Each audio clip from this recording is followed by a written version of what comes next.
Finally, your bounce-back team in the NFL.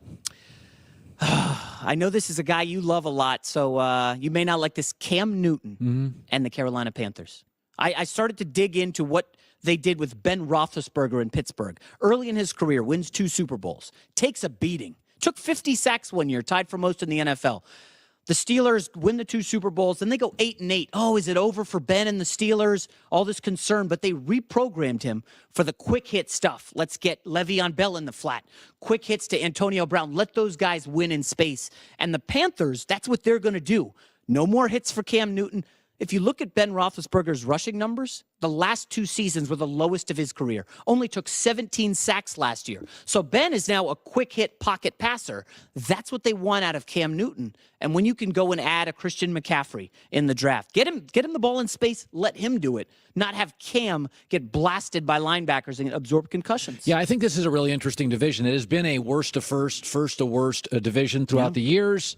I think it's now maybe it's got as good a young quarterbacks as the NFL has for any singular division. I actually like Carolina. This is to me the toughest division in the NFL to predict. No, okay, now that's interesting. Tougher than the NFC East. Yes, because there's things I know in the NFC East. I know the Cowboys have terrific offensive personnel. I know the Giants have terrific defensive personnel. I know I've got 2 great offensive lines, the Eagles and the Cowboys. In this division, what do I really know about Cam this year? He had a terrible year. What do I truly know about Jameis Winston, who can be jaw-droppingly impressive but had 18 picks? What do I know about New Orleans outside of Drew Brees and Peyton? And frankly, about Atlanta, they just lost the best coordinator in the league. There's a lot of great players in that division, but I got way more questions than answers. I've got a lot of answers in the NFC East. I get the Giants' defense, the Cowboys' offensive line and personnel, the Eagles' O-line and talented Carson Wentz.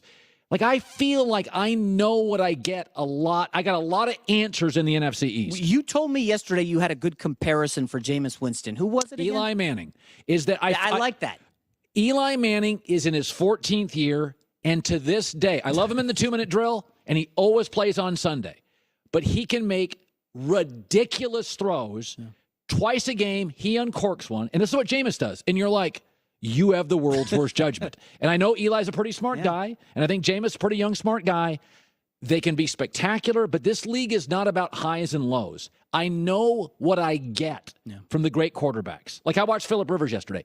I know virtually every game what I'm going to get. I get very few highs, almost no lows. Jameis and Eli are roller coasters. But people will hear that and say, dude, Eli Manning's won 2 Super Bowls. Are you putting Jameis on that level? Can he be that good? I don't know if he has the organizational structure behind him. But to me, Eli and Jameis are very similar players. Jason McIntyre, thebiglead.com.